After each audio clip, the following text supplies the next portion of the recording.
وعشوة بنك في أوروميا أوروميا أوروميا بنك في أوروميا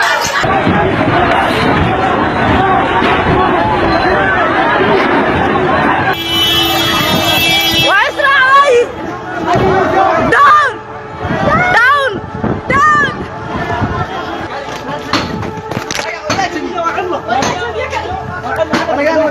قال سوري قال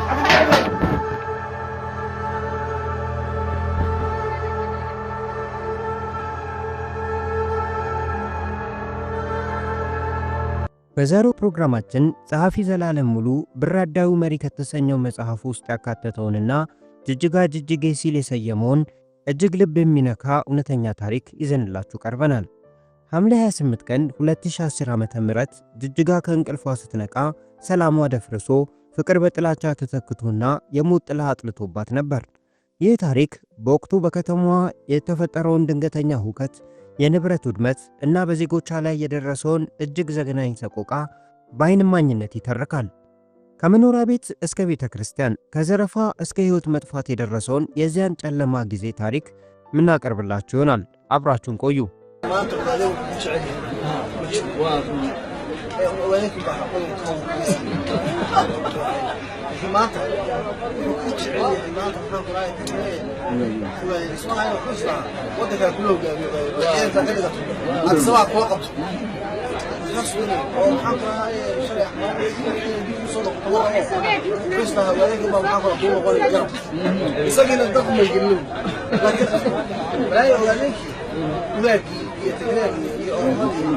والأحمر بالله لما هتوادر سكان عباد تطعدي أمر له شيء يا أحمر وسبايسنا مرجع أحمر يزيد ما سجن وأحمر ورمي أحمر وسبق هذا شيء يا ولي هو أحمر مربع دوسام كأي أحمر مربع دون اللوقت اللي أنا أحمر أنا يا ويلي أحمر أنا تحكي لي كده عرفتي أنا أقول لك اسمه إيه بس كراه اسمه كراه أنا أنا الصومالي وقت صوته تقرأ مؤثر هو كده يا عارف تقرأ الصومالي يقولوا صوته ولا በተኛውበት ፍራሽ አጠገብ ያስቀመጥኩት ስልኬ ይጠራል። ጓደኛዬ ነበር የደወለው። አነሳሁት። ጅጅጋ ሰላም እንደሆነ አጥብቆ ጠየቀኝ።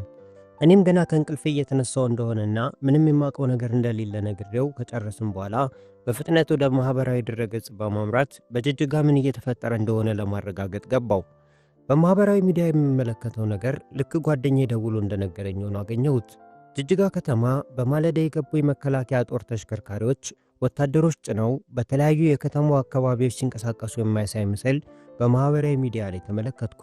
ወዲያውኑም አብሮኝ ከሚኖረውና የሥራ ባልደረባዬ የሆነውን ጓደኛዬን ከእንቅልፉ ቀስቅሼው ስለተፈጠረው ነገር ከነገርኩት በኋላ በድንጋጤ ውስጥ ሆነን ለቁርስ ወጣን። ገና ከቤታችን 100 ሜትር በማይደርስ ርቀት ላይ በሚገኘው በተለምዶ ሐረር ኬላ አደባባይ ስንደርስ የሰፈሩ ሰው ሁሉ ከየስርቻው እየወጣ ነው። ግርግሩ ከወትሮ ለየት ብሏል። በአስፓልቱ ላይ ወጣቶች ተቃውሞ ማሰማት ጀምረዋል። ሰፈር ውስጥ ወደ ቤታችን ስንገባና ስንወጣ በአይን የተዋወቁን ሰዎች ስለተፈጠረው ነገር እንዲያስረዱን ጠየቅን።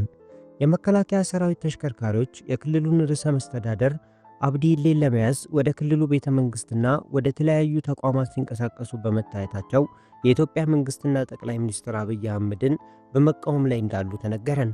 ለወትሮው ውርውር እያሉ የጅጅጋ ከተማን የሚያጨናንቁትን ባለ 3 እግር ሞተር ተሽከርካሪ ባጃጅን ለመያዝ ከአስፓልት ዳር ቆመን እየጠበቅን ሳለ ከመሃል ከተማ እኛ ወዳለንበት የሚመጣ በተለምዶ ቅጥቅጥ አይሱዚ መኪና በከፍተኛ ፍጥነት ላይ ሆኖ አየነው። እየቀረበን ሲመጣ የመኪናው መስታወት እንደረገፈ ተመለከትን። አጠገባችን ሆነው ለብጥብጥና ለሁካታ የተዘጋጁ የሚመስሉ ወጣቶችም ባለ በሌላ ኃይላቸው በአጠገባችን የሚያልፈውን መኪና የድንጋይ ናዳ አወረዱበት። ይህንም የመጣንበትን መንገድ ይዘን ወደ ቤታችን ተመለስን። ከዚህ ሰዓት ጀምሮ እጅግ አስደንጋጭ ሁከት ተጀመረ። የምንኖርበት አካባቢ አብዛኛው ነዋሪ ሶማሌ ስለሆነ ሴት፣ ወንድ፣ እናት፣ አባት፣ ሕፃናትና በዕድሜ የገፉ ነዋሪዎች ከቤታቸው ወጥተው በሰፈሩ ተሰባስበው ቀጣዩን እየጠበቁ ነው። ግቢያችን ውስጥ ከተለያዩ የሀገራችን ክፍሎች የመጡና የክልሉ ተወላጆች ይገኛሉ። ነገር ግን ስለተፈጠረው ነገር በይበልጥ የሚያስረዳን ሰው አጣን። ከሰፈሩ የሚሰማው ጩኸትና ወከባም እያየለ መጥቷል። የግቢውን በር ዘግተን አጮልቀን ወደ ውጪ ደጋግመን አየን። የሚመጣና የሚወርድ ሰው በዝቷል። ከሰፈሩ የሚሰማው ጩኸት እያየለ በመጣ ቁጥር ድንጋጤና ጭንቀታችንም አብሮ ከፍ ይላል። በማህበራዊ ሚዲያ ከሰማነውና ካየነው በተጨማሪ አዲስ ነገር ምን ተፈጠረ ለሚለው መሻታችን የእጅ ስልካችንን አውጥተን መረጃ ለማግኘት ሞከርን፣ ግን አልቻልንም። ምክንያቱም በክልሉ ሙሉ በሙሉ የኢንተርኔት አገልግሎት ተቋርጧል። ከግቢው ወደ ቤታችን ገብተን በሩን ቆለፍን። ከቀድሞ የሥራ ባልደረቦቻችን፣ ከቤተሰብ፣ ከጓደኛና ከተለያዩ ሰዎች ያለማቋረጥ የስልክ ጥሪ እየተደረገልን ነው። ደዋዮቹ ደግሞ የእኛን ደህንነትና ያለንበት ሁኔታ አስጨንቆት ከሚደውለው ቤተሰብና ጓደኞች በተጨማሪ የኢንተርኔት አገልግሎት መዘጋቱን ተከትሎ መረጃ ለማግኘት የሚደውለውም በዚያው ልክ ነው። ምንም እንደማናውቅ ከነገርም በኋላ እነሱ የሰሙትን የከተማውን ወሬ በአይነቱ ይነግሩናል። የነገሩን ነገር ግን እንኳን ሊያረጋጋን ይቅርና ድንጋጤውን ጨምሮብን መጣ። ከሰማናቸው ወሬዎች መካከል የክልሉ ፕሬዝዳንት አብዲኢሌና የክልሉ ካቢኔ ክልሉን ለመገንጠል እያሴሩ መሆኑን ተከትሎ ወደ ክልሉ የመከላከያ ሰራዊት ገብቶ አብዲኢሌን ይዘውታል። ክልሉ የሰላም የልማትና የአንድነት ጉባኤ ብሎ ያሰናዳው ስብሰባ ከመጀመሩ በፊት ጉባኤው እንዳይካሄድ ለማድረግ ነው የመከላከያ ሰራዊት የገባው የሚሉና ሌሎች መረጃዎችን ማሰባሰብ ቻልን። ከዚህ በኋላ ግን ከቤተሰብ የሚመጡ የስልክ ጥሪዎችን ብቻ መቀበል ጀመርን። ምክንያቱ ደግሞ የሚደውሉልን ሰዎች በጅጅጋ እየተፈጠረ ያለውንና የሌለውን ሁሉ ሲነግሩን በእኛ ላይ ከፍተኛ ጭንቀት መፍጠሩ እየሰፋ መምጣቱ ነው። ቤታችንን ዘግተን የሚመጣውን ከመጠበቅ ውጪ አማራጭ አልነበረንም። ጅጅጋ ከተማ ውስጥ የሚኖሩና የሚሰሩ ወዳጆቻችን ጋር በመደወል የተፈጠረውን እንዲነግሩን መጠየቅ ጀመርን። ብዙዎቹ ወዳጆቻችን 05 ቀበሌ ወደሚገኘው ሚካኤል ቤተክርስቲያን ለመጠለል እየገቡ እንደሆኑ ነገሩን። ሌሎቹ ደግሞ የተፈጠረው ሁከትና ተቃውሞ ወደ ለየለት ዝርፊያና አመጽ መቀየሩን ይነግሩናል። ገሚሱ ደግሞ የሚሰሩበት የንግድ ተቋም መውደሙንና መዘረፉን ገልጸው እነሱም የተገኘው ቀዳዳ ውስጥ ገብተው እንደተደበቁ በለሆሳስ ድምፅ አሳወቁን። የኢትዮጵያን መንግስትና ጠቅላይ ሚኒስትር ዶክተር አብይ አህመድን የሚቃወሙ መፈክሮች ድምፅ የምንኖርበት ቤት ድረስ ይሰማል። አብይ ዳውን፣ ኦሮሞ ዳውን፣ ሲኤምሲ ሐዋሮ፣ አብዲኢሌ ለዘላለም ይኑርና ሌሎችም መፈክሮች ይገኙበታል። የዩኒቨርሲቲ ተማሪ ያለው አብሮኝ የተማረና በሥራ ምክንያት ኑሮውን ጅጅጋ ካደረገ ቆየት ያለ ጓደኛዬ ደውሎ እኛ ግቢ በር ላይ መሆኑን ነግሮኝ በር ከፍቼ አስገባሁት። ለክፉም ለደጉም ከእኛ ጋር መሆን ይሻላል በማለት የተቀላቀለን ጓደኛዬ ያየውንና በከተማ እየሆነ ያለውን ነገረን። አዲሱን የአብይ አስተዳደር የሚቃወሙና ሌሎችም መፈክሮች የጅጅጋ ከተማ ዋና ሕንፃዎች ግድግዳ ላይ በተለያዩ ቀለማት መጻፋቸውን፣ ከሶማሌ ተወላጆች ውጭ የሆኑ የንግድ ሱቆች፣ ሆቴሎችና ሌሎችም የንግድ ቦታዎች መዘረፋቸውን፣ ሊጓጓዝ የማይችለውንና የቀረውን ደግሞ በመሰባበር በሰዓታት ውስጥ ከተማዋ ለዝርፊያ በተሰማሩ ወጣት ሰራዊቶች እንዳልነበረች መሆኗን፣ በከተማው የሚገኙ አብያተ ክርስቲያናት አንዳንዶቹ ሙሉ በሙሉ ገሚሱ ደግሞ በከፊል መቃጠላቸውንና በአብያተ ክርስቲያኑ የሚገኙ የእምነት አባቶችም አብረው መቃጠላቸውን ጭምር ገለጸልኝ። በፍርሃት ውስጥ ሆነን ሌሎች መረጃዎችን ለማግኘት ሌሎች ሰዎች ጋር መደወል ጀመረን። ከዝርፊያው በተጨማሪም ግድያና አስገድዶ መድፈር መጀመራቸውንም ነገሩን። እንደዚህ አይነቱን የለየለት አሰቃቂ ወንጀል ትላንትናና ከትላንት ወዲያ በሰው ሀገር ሲፈጸም የነበረ የዓለም ሕዝቦች በአንድ ድምፅ ያወገዙት ተግባር በሀገሬና ባለሁበት ከተማ መከሰቱ ደግሞ ፍርሃቴንና ጭንቀቴን መቆጣጠር እንዳልችል አድርጎኛል። በደቡብ አፍሪካ ከሌሎች የአፍሪካ ሀገራት የመጡትን ውጡልን በማለት የንግድ ተቋማቸውን ዘርፈውና ከነህይወታቸው በአደባባይ አቃጥለው እንዳባረሯቸው ዘግናኝ ታሪክ ሀገሬ ማስተናገደች። አሁን የክፍላችንን በር ቆልፈን የሚመጣውን እየተጠባበቅን ነው። ከሶማሌ ውጪ በከተማዋ ከአያት ቅድመ አያቶቻቸው ጀምሮ የተወለዱ የጅጅጋ ከተማ ነዋሪዎች የህይወታቸው ዋስትና አድርገው ሃይማኖት ሳይለያቸው ህይወታቸውን ለማትረፍ በአብያተ ክርስቲያናት ብዙዎቹ እንደተጠለሉ ሰምተናል። ብዙ ወዳጆቻችንም ወደ ቤተ ክርስቲያን ገብተን እንድንጠለል መከሩን። ለእኛ ግን ጥያቄ የሆነብን እንዴት ተደርጎ ቤተ ክርስቲያን ደጅ እንድረስ የሚለው ነበር። በዚህ ሁኔታ ላይ ያለን ጩኸትና ሁካታው የግቢውን በር አልፎ ቤታችን ውስጥ ጎላ ብሎ ይሰማ ነበር። በዚህም ጊዜ የጥቃቱ ተረኞች እኛ ነን፣ ቤት ለቤት እየፈተሹ ነው በሚል ፍራቻ ከቤት ውጪ በግቢ ውስጥ ሰዎች አያገኟቸውን ብለን ያሰብነውን ስርቻ መፈለግ ጀመርን። በዚህ መሃል የግቢው በር ተንኳኳ። አበቃልን በማለት መኳተን ያዝን። በሩ ተከፍቶ የገባው ግን በግቢው ተከራይቶ የሚኖር የሶማሌ ተወላጅ መሆኑን ስናረጋግጥ መደበቂያ ከማይሆነው ጎራችን በመውጣት ስለ ከተማዋ ከሰማነው መረጃ ተጨማሪ ካለ በማለት መጠየቃችንን ጀመርን። ከውጭ የመጣውም ተከራይ ከተማዋ ያስተናገደችውን ዘግናኝ ክስተት በድንጋጤ ውስጥ ሆኖ ያየውን ነገረን። ጎረቤታችን የነገረን ቀድመን ካገኘናቸው ወሬዎች የባሱ ነበሩ። በጅጅጋ የተነሳው ዝርፊያና ወንጀል በተለያዩ የክልሉ ከተሞችም እንደቀጠለና በተለይም በክልሉ ትላልቅ በሚባሉት ጎዴ፣ ቀብሪ ዳር፣ ደጋሃቡር፣ ቀብሪ አበያና ሌሎች ከተሞች ከሶማሌ ተወላጆች ውጪ የሆኑ የንግድ ቤቶች መዘረፋቸውን፣ ባለቤቶቻቸውም ድብደባ እንደተፈጸመባቸው፣ ሰዎቹም ቤት ንብረታቸውን ለቀው በመውጣት ወደ የአብያተ ክርስቲያናት መሄዳቸውን ነግበኔ በሚል ስሜት አዳመጥን። በጅጅጋ ከተማ በተለያዩ አካባቢዎች በመሳሪያ ተመተው የተገደሉና በሰው እጅ የሞቱ ሰዎችን አስፋልት ዳር መመልከቱን፣ የሶማሊያ ባንዲራን መሃል ከተማ ላይ በሚገኘው ሰይድ አብዱላሂ የፈረስ ሐውልት ላይ መሰቀሉን፣ በከተማ ውስጥ የሚገኙ እነሱ ሀበሻ ብለው የሚጠሯቸው ከሶማሌ ተወላጆች ውጭ ያሉ የንግድ ቤቶች በሙሉ እንደወደሙና እንደተዘረፉ፣ የንግድ ባንክ ኤቲኤም ማሽንን ለመዝረፍ እየሰባበሩ ማየቱን፣ በተጨማሪም በከተማ ውስጥ የሚገኙ ባንኮች በተለይም የኦሮሚያ ኢንተርናሽናል ባንክና የኦሮሚያ ህብረት ሥራ ባንክ ሙሉ በሙሉ ከተዘረፉ በኋላ በውስጥ የሚገኘው ንብረታቸው መውደሙን መሰከረልን።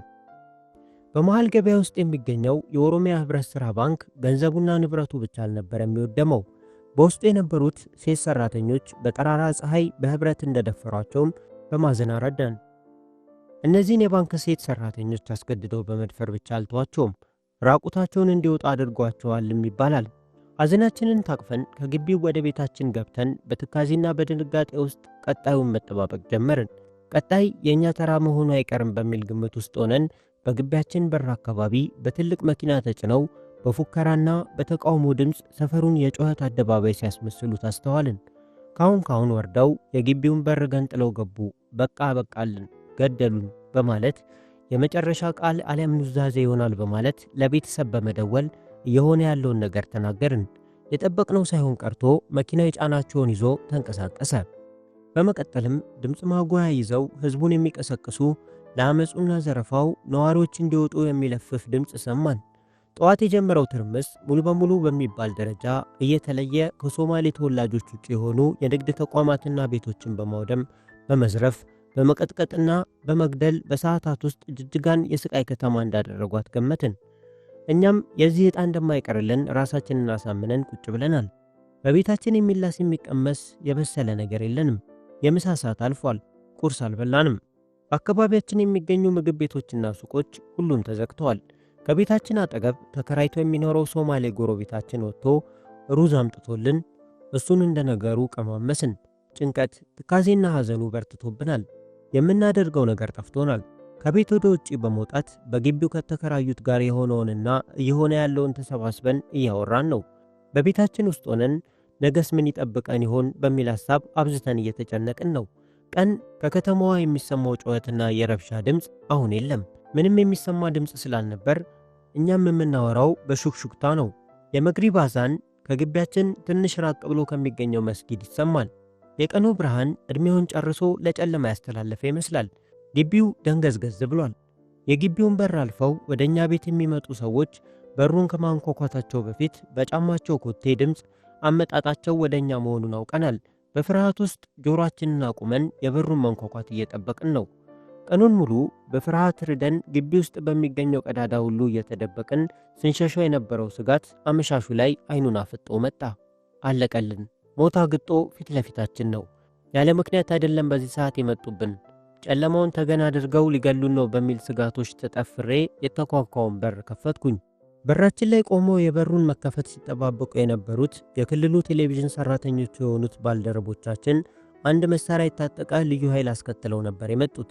ነገሩን እንደ ቀልድ አይተውትና ምንም እንዳልተፈጠረ በመቁጠር በጭንቀታችን ሊሳለቁ ሞከሩ። ግቢውንም ሆነ በራችንን ዘግተን መቀመጣችንና ፊታችን ላይ የሚነበበው ድንጋጤንም ተመልክተው ይበልጥ ሳቁብን። ከተማዋ በተገፊዎች ዋይታና ጩኸት በተዋጠችበት ወቅት ድብደባ፣ ዝርፊያ፣ አስገድዶ መድፈርና ግድያ ባለበት በዚህ ጊዜ ምንም እንዳልተፈጠረ በማስመሰል ሊያረጋጉን መሞከራቸው ሊዋጥልን አልቻለም። ይበልጥ እንዲከፋንና እንድናዝን አደረጉን። አመጣጣቸው አለቃችን ለደህንነታችን ሲባል እንዳስጠራንና አዳራችንም የቴሌቪዥን ጣቢያው በሚያስተዳድረው የእንግዳ ማረፊያ ቤት መሆኑን ነግረውን ተያይዘን ወጣን።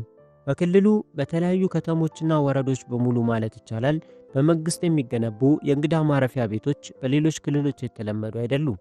በሶማሌ ክልል ግን እንደ ከተሞቹና ወረዶቹ ደረጃ ወይም ስፋት በልዩ ሁኔታ የተገነቡ የእንግዳ ማረፊያ ቤቶች አሉ። እነዚህ እንግዳ ማረፊያ ቤቶች ከክልልና ከፌዴራል መንግስት ለሥራ ወደ ወረዳዎቹ ለሚመጡ ሰራተኞች ተብለው የተዘጋጁ እንደሆነ ቢነገርም ነገር ግን የአብዲኢሌ ደጋፊዎች የሚሰባሰቡበት እንደሆነም ይሰማል። ከግቢያችን በቅርበት ወደሚገኘው የቴሌቪዥን ጣቢያ ከባልደረቦቻችን ጋር ሆነንና በአንድ ልዩ ኃይል ፖሊስ ታጅበን ጉዞ ጀመርን። ወደ አስፋልቱ ከመድረሳችን በፊት በግራና በቀኝ የሚገኙ አነስተኛ ሱቆችና በረንዳ ላይ የሚቸረችሩ ሰዎች ሲመለከቱን ጅጅጋ ላይ ለተፈጠረው ዘግናኝ ድርጊት ተጠያቂ ወንጀለኞች ሆነን በልዩ ፖሊስ ታጅበን ወደ እስር ቤት የምንሄድ መሰለን። ምንም እንኳን ቀኑ እየመሸ ቢሆንም በአካባቢው ከወትሮ በተለየ መልኩ በርካታ ሰዎች ይታያሉ። ዋናውን አስፋልት አቋርጠን ከማለፋችን በፊት የግራውንና የቀኙን አስፋልት መንገድ ይዘው የሚመላለሱ ብዙ ሰዎች የጫኑ የመንግስት መኪኖች ይመላለሳሉ። መኪኖቹ ላይ የተጫኑት ወጣቶች ደግሞ ባለግመሉን የክልሉን ባንዲራ እያውለበለቡ በጩኸት መፈክር ያሰማሉ። መፈክራቸውም ፕሬዝዳንቱንና የክልሉን መንግስት የሚያቆለጳጵሱ የፌዴራል መንግስቱን የሚተቹና ከሶማሌ ውጭ የሆኑ ህዝቦች ክልሉን ለቀው ይውጡ የሚሉ ናቸው። በወጣቶቹ ጩኸትና ፉከራ በጥቂቱም ቢሆን ስጋት ተሰምቶናል። ትኩረታችንን በጥንቃቄ አድርገን ብንጓዝም ሳናስበው እኛ ላይም ጉዳት ሊያደርሱ ይችላሉ የሚል ፍርሃት ላይ ነን። መፍራታችንን ያዩ ባልደረቦቻችን ከነሱ ጋር ስለሆንን መፍራት እንደሌለብን ነግረውን አረጋጉን። ዝርፊያው፣ ድብደባውና ግድያው መሃል ከተማ ቢሆንም ያለንበትና እየተመለከትነው ያለው ዋና መንገድም ሆነ የመንገድ ጥጋጥግ በተሰባበሩ ዕቃዎችና ተቃጥለው እሳታቸው ባልጠፋ ጎማዎች ተሞልተዋል። አለቃችን ያስጠራን ከቴሌቪዥን ጣቢያ መግቢያ በር ላይ ሆኖ ስለነበር ወደዚያው አመራን። ከአለቃችን ጋር ብዙ የሥራ ባልደረቦቻችንም ከበው ተቀምጠው አገኘናቸው። በሁኔታችን በተፈጠረው ነገር እጅጉን እንዳዘንን ስለገባቸው አንዳንድ ባልደረቦቻችን ሊያረጋጉ ሞከሩ። አንዳንዶቹ ደግሞ በተፈጠረው ሁከት ሌላ ተጠቃሚነት ያገኙ ይመስል ጥቃቱ ልክ እንደሆነ ሐሳባቸውን አሳወቁን። ምክንያት ብለውም ከክልሉ ፍቃድ ውጪ መከላከያ ለምን ገባ? ከክልሉ ሕዝብ ፍቃድ ውጪ ፕሬዝዳንታችንን ለማሰር ፌዴራል መንግስት ለምን ሞከረ ብለው ገለጹልን። ነገር ግን የፌዴራል መንግስት ስህተት ሰራ ብሎ ከሶማሌ ውጪ ያሉ ሴቶችን በህብረት መደፈራቸውን፣ ንብረታቸው መዘረፉን፣ መደብደባቸውንና መገደላቸውን ግን ልክ አለመሆኑን መግለጽ አልቻሉም። በክልሉ የሚኖሩ ከሶማሌ ብሔር ውጪ የሆኑት በፌዴራል መንግስት ላይ ተከፍተናል፣ ተገፍተናል አሊያም አምፀናል ብሎ የጦስ ዶሮ ይመስል የፖለቲካ ዓላማ ማስፈጸሚያ መሆናቸው ለታሪክም ሆነ ለህግ ይቅር የማይባል ጉዳይ ነው። ወደ እንግዳ ማረፊያው ቤትም ለመሄድ ሌላ ሰፈር የተከራዩ አማርኛ ክፍል የሚሰሩ ባልደረቦቻችን እስኪመጡ እየጠበቅን ነው። የቴሌቪዥን ጣቢያው የግንብ አጥር ከፍታ ከ5 ሜትር በላይ ርዝመት ያለው ሲሆን ላለፉት 6 ወራት ሥራ ከጀመርንበት ጊዜ አንስቶ የግንብ አጥሩ ርዝመትና የተመደበለት የልዩ ኃይል ፖሊስ ብዛት ያስገርመን ነበር። ይህም ብቻ አይደለም ያስደንቀን። ወደ ቴሌቪዥን ጣቢያው ግቢ ከሰራተኛው በቀር የማይገባ ሲሆን ሰራተኛውም በልዩ ፖሊስ በሚገባ ተፈትሾ ሞባይል፣ ፍላሽ፣ ብዕርና ሐኪም ያዘዘለት መነጽርም ቢሆን በር ላይ አስቀምጦ ነው የሚገባው። ይህ ሁሉ ለምን አስፈለገ ብሎ ለሚጠይቅ ሰው የሚሰጠው ምክንያት አብዲኢሌን መፈንቅለ መንግስት ለማድረግ ስለተሞከረ የክልሉን መንግስት የሚተቹ የቪዲዮ ምስሎች ስለሚወጡ የቴሌቪዥን ጣቢያውን ከሽብር ጥቃት ለመከላከል ነው የሚሉ መልሶች ይደመጣሉ። ከተቀመጥንበት ሆነን የጣቢያውን ዙራ ገባ እየተመለከትን ነው። ከግቢው በር ጀምሮ እስካለንበት ድረስ መሳሪያ የታጠቁ ልዩ ኃይል ፖሊሶች አድፍጠው ተቀምጠዋል። የልዩ ኃይል ፖሊሶቹ ከጠረፍ ወይም ከጫካ የመጡ እንጂ ከተማ ቀመስ አለመሆናቸውም ያስታውቃል። ከዚህ በፊት የምናውቃቸውና ጣቢያችንን ከሚጠብቁ ልዩ ኃይል ፖሊሶች አንድ እንኳን ማየት አልቻልንም። እነዚህ የልዩ ኃይል ፖሊሶች ሲታዩ ለመዋጋት የተዘጋጁና ትዕዛዝ የሚጠብቁ የሌላ ሀገር ጦር እንጂ በአንድ ሀገር ውስጥ የሚገኝ ክልል ውስጥ ጸጥታ ለማስጠበቅ የተደራጁ አይመስሉም። ብዙዎቹ ሶማሌ ወንድሞቻችን አብረው ናቸው። ከኛ ጋር ያሉት የአማርኛ ዝግጅት ክፍል ባልደረቦቻችን መምጣታቸውን ተከትሎ ከቴሌቪዥን ጣቢያው አቅራቢያ ወደሚገኘው የእንግዳ ማረፊያ ቤት ልንሄድ ስንል አለቃችን ፕሬዝዳንቱ ጅጅጋና ሌሎች የክልል ከተሞች ያስተናገዱትን ብጥብጥና አመፅ አስመልክተው መግለጫ እየሰጡ ስለሆነ አንዳችሁ ዜናውን አንብቡ ተባለ። ለዜና አንባቢነት የሚመጥን ሸሚዝና ኮት ያደረገው ጓደኛዬ ስለነበር እሱ ወደ ጣቢያው ግቢ ሲገባ እኛም ወደ እንግዳ ማረፊያው ቤት ሄድን። የእንግዳ ማረፊያ ቤቱ በልዩ ፖሊስ እየተጠበቀ ነው። ወደ ውስጥ ስንገባ እያንዳንዱ ክፍል ጥቃቱን ለማምለጥ በመጣ ሰው ተሞልቶ አገኘ ነው። ከዚህ ቀደም አለቃችን ሲጠራን ቤቱን ስለምናውቀው አሁን ያገኘናቸው ሰዎች ከጥቂቱ በስተቀር አዲሶች ሆኑብን። በግቢው የተጠለሉ አብረውን የሚሰሩ ሰዎች ቤተሰቦች የሆኑና ከጥቃቱ ተርፈው የመጡ እንደሆኑ ሰማን። እኛም ወደ ማረፊያው ሳሎን ቤት እንድናደር ተነግሮን ቦታችንን ያዝን። ትንሽ አረፍ ካልን በኋላ ባልደረቤ ያቀርባል የተባለውን የፕሬዝዳንቱን መግለጫ የሰጠውን ዜና ለመከታተል ቴሌቪዥን ከፈትን። በአንድ ሰዓቱ የአማርኛ ዜና ላይ ያየነውና በሶማሊኛ የሰጡት መግለጫ ተከስቶ የነበረውን የጸጥታ መደፍረስ መረጋጋቱንና ሰላም መመለሱን የሚናገር ነው። ባልደረባዬ ያነበበውን ዜናና የፕሬዝዳንት አብዲን መግለጫ ከተመለከትን በኋላ ፕሬዝዳንቱ በመከላከያ ሰራዊት ተይዟል፣ በከተማው የለም የተባለው ውሸት እንደሆነ አመንን። ፕሬዝዳንቱ መግለጫ የሰጡበት ቦታም በቤተ መንግስቱ ካፍቴሪያ መግቢያ በሚገኘው የዛፍ ተክል አካባቢ መሆኑን ቤተ መንግስቱን የሚያውቅ ሁሉ በቀላሉ መለየት ይችላል። ፕሬዝዳንቱ የክልሉን ቴሌቪዥን ተጠቅመው በቀላሉ ሰላምና ጸጥታው መረጋጋቱን መናገራቸው ብቻ የተገፊዎችን ጉዳትና ስጋት የሚጠግን አይሆንም። እንደውም የፕሬዝዳንቱ በከተማ ውስጥ አሁንም መገኘታቸው በይበልጥ ስጋት አሳደረብን። ምክንያቱ ደግሞ እሳቸውና ሌሎች በወንጀል የተጠረጠሩ ሰዎችን ለመያዝ የመከላከያ ሰራዊት እርምጃ ቢወስድ ወደ ለየለት ግጭት ውስጥ ልንገባ እንችላለን በሚል ስጋቴ ነበር። የእንግዳ ማረፊያው ቤቱ አለቃችንን ጨምሮ የተለያዩ የክልሉ አመራሮችና በማህበራዊ ሚዲያዎች ላይ የአብዲሌን አስተዳደር የሚደግፉ ሰራተኞች የሚሰባሰቡበት ቤት ነው። ብዙዎቹ ይወጣሉ፣ ይገባሉ። አንዳንዶቹ መሳሪያ የታጠቁት ሰዎች የፌዴራል መንግስቱ ድርጊት ስህተት መሆኑንና እስከ መጨረሻው እንደሚዋጉት አምርረው የሚናገሩ ናቸው። ከነገሩን ውስጥ ገሚሱ ሄጎ በሚባለው ቡድን ውስጥ እንዳሉ እናውቃለን። ይህን ሁሉ ስናይ ግን የሆነው ሳይሆን የሚሆነው ነገር የከፋ ሊሆን እንደሚችል በማሰብ ተጨነቅን። ሲነጋም ወደ ቤታችን እንደምንሄድ ወስነናል። መብራቱ በየደቂቃው ይጠፋል፣ ይበራል። የሞተ የቆሰለ የተዘረፈና የተደፈረ በበዛባት ከተማ ውስጥ የመንግስት ምላሽ ምን ነው ዘገየ በሚል ስሜት አዲስ አበባዎች ምን አሉ የሚለውን ለማወቅ የ2 ሰዓቱን የኢቢሲን ዜናን ለመከታተል አሰብስፈን እየጠበቅን ነው። ነገር ግን የጠበቅነውን ሳናገኝ ስለቀረን ከፋን። መንግስት እንዴት ዝም አለን? አንድ መፍትሄ ካላመጣ ቀጣይ የሚሆነው ዘግናኝ እንደሚሆን በመገመት ስልኬን በማንሳት ቤተሰብ ጋር ደውዬ አዲስ ነገር ካለ ብዬ ጠየቅኩ። የቤተሰብ ምላሽ ግን በማህበራዊ ሚዲያ አግበስብሰው ያገኙትን የሆነውንም ያልሆነውንም በመንገር የነበረብንን ጭንቀት ይበልጥ ጨመሩብን። ከተለያዩ ሰዎች ቀኑን ሙሉ ሲደርሱን የነበሩት መረጃዎችን ለማጣራትና ያልተሰሙ አዲስ ነገሮች ካሉ ለመቀበል በጅጅጋ ከተማ ውስጥ በሚገኙት 2 የመንግስት ሆስፒታሎች በአንዱ ውስጥ ወደሚሰራው ዶክተር ወዳጃችን ጋር ደወልኩ። ዶክተሩም ቀን የሆነውንና ያየውን ነገረን። የተደፈሩ ሴቶችን፣ በጥይት የቆሰሉትንና ሌሎችንም ሳክም መቆየቱንና እጅግ ዘግናኝ እንደነበር ገለጸልን። ከሞቱት ውስጥም በርካታ የሶማሌ ተወላጆች እንዳሉበት እንዲሁም የመሞታቸው ምክንያት በትላልቅ መኪና ተጭነው ሲዘርፉ፣ ሲያቃጥሉና ሲደፍሩ የነበሩ ወጣቶች ባገኙት የጭነት መኪና ላይ በመውጣት ብቁ መኪና ለመንዳት የሚያስችል ልምድ በሌላቸው ሰዎች በተፈጠረ ግጭትና የመገልበጥ አደጋ በርካቶች እንደሞቱ፣ በተጨማሪም ከፍተኛ አደጋ ደርሶባቸውና መትረፍ ያልቻሉ ሰዎች ሬሳቸው በመንግስት መኪና እንደሚወሰድና ሰውረው እየቀበሯቸው እንደሆነ ማወጋን። ዶክተሩ ስራውን ጨርሶ ወደ ቤት በሚመጣበት ሰዓት ከየት እንደመጣች የማትታወቅ ሄሊኮፕተር ወደ ፕሬዝዳንቱ ግቢ አካባቢ ማረፏን፣ በርካታ የልዩ ፖሊስ ኃይልም ከክልሉ የተለያዩ አካባቢ በመምጣት ከሐረር ወደ ክልሉ የሚያስገባውን አስፋልት መንገድና ክልሉን ከኦሮሚያ የሚያዋስነውን ዋና ዋና የሁለቱ ክልሎች ወሰኖችን ለመጠበቅ ወደ ስፍራው የሚሄዱ የልዩ ኃይል ሰራዊት መመልከቱንም ጨምሮ ከነገረን በኋላ ከዶክተሩ ጋር ተለያየን። ከዚያ ሰዓት ጀምሮ ከጓደኞቼ ጋር ቀጣይ ሊሆን በሚችለው ላይ በጭንቀት ውስጥ ሆነን እያወጋን ተፋጠን አደርን። በተለይ ደግሞ የሄሊኮፕተሩ ምንነትና ለምን እንደመጣ እንዲሁም የክልሉ ልዩ ፖሊስ የሚገባውንም የሚወጣውንም እያገተ ድንበሩን መዝጋቱ ያለው አንድምታ ላይ በይበልጥ አወራንበት። ሄሊኮፕተሩ ማንን ጭኖ መጣ? የሶማሌ ክልል ከፌዴራል መንግስት አቅም በላይ ካልሆነ በስተቀር የፌዴራል መንግስትን ከክልሉ ጋር ለማደራደር የመንግስት ባለስልጣናት አይልክም ነበር። የክልሉ ልዩ ፖሊስ ከክልሉ የተለያዩ አካባቢዎች ነቅለው ወጥተው ዋና ዋና የክልሉን በሮች እንዲጠብቁና ከድንበር አካባቢ እንዲሰፍሩ ተደርጓል። የልዩ ፖሊስ ሰራዊት ከመንግስት ጦር ጋር ለመፋለም በተጠንቀቅ ላይ መቆሙ ከፊታችን የሚመጡት ቀናት የባሱ መሆናቸውን እንደማይቀር አሰብን።